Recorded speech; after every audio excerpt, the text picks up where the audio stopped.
দেখুন, পৃথিবীর ভূস্বর্গে অর্থাৎ কাশ্মীরের পেহেলগাঁওয়ে যে মর্মান্তিক ঘটনা ঘটেছে, এই ঘটনা নিয়ে ভারতবর্ষের যে সমস্ত হলুদ বা গদি মিডিয়া বিভিন্ন রকম প্রোপাগান্ডা ছড়াচ্ছে, তাদের উদ্দেশ্যে বহু মানুষ তাদের শুভবুদ্ধি উদয় হোক এই উদ্দেশ্যে বহু মানুষ, বহু সংখ্যক মানুষ অর্থাৎ ভারতবর্ষের যারা ধর্মীয়ভাবে সংখ্যাগরিষ্ঠতার মানুষ তারা এই গদি মিডিয়া বা হলুদ মিডিয়ার বিরুদ্ধে কথা বলতে শুরু করেছে। আমরাও এমডিআইপি নিউজের পক্ষ থেকে সেই কথাটুকুই বলবো।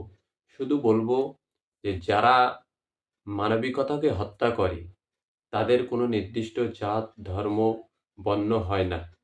এরা হলো সমাজের সেই শ্রেণী যারা মানবতা বিরোধী শ্রেণী। অর্থাৎ কাশ্মীরের এই ঘটনা যার দ্বারায় যাদের দ্বারায়, যাদের পরিকল্পনায়, যাদের অঙ্গুলি হেলনে, যাদের মাথার পরিকল্পনার পরিপ্রেক্ষিতে এই ঘটনা ঘটেছে, তারা সকলেই একত্রে মানবতা বিরোধী।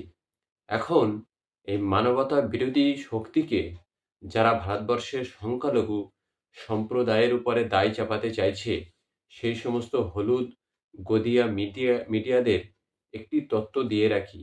তথ্যটি অনেক পুরনো বছরে ফিরে যেতে হবে না।